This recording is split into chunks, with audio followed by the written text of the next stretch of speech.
Good morning, good day everyone and people Silang. It is me, Daniel Jacob Argorion, reporting from Silang Cavite, part of Daily Weather Watch. Tuwing araw, tuwing gabi, Daily Weather Watch ang tunay nating kaagapay.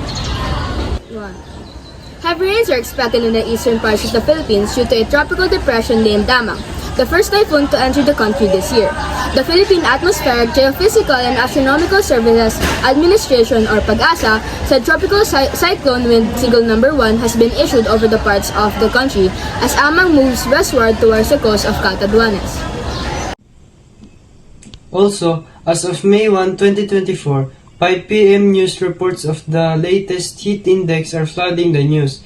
Reports of 45 degrees Celsius are confirmed by PAGASA in Sangli Point, Cavite.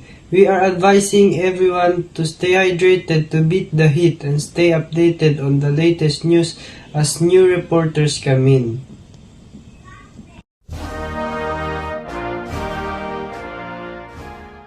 Para kanino ka bumabangon? Laban lang. Malalampasan din natin to.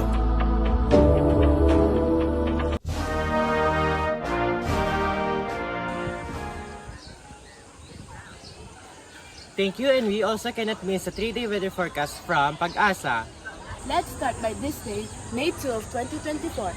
We expect that the highest heat index for this day will be 34 degrees Celsius and the lowest being 27 degrees Celsius. Tomorrow, we expect 33 degrees Celsius for the highest and 27 degrees for the lowest one.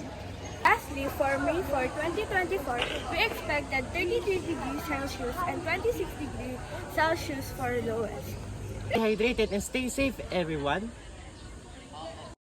No reports of any rainfall advisories all over the country. Be alert and safe, everyone. And this is Daily Weather Watch. Tuwing araw, tuwing gabi, Daily Weather Watch ang ating laging kaagapay.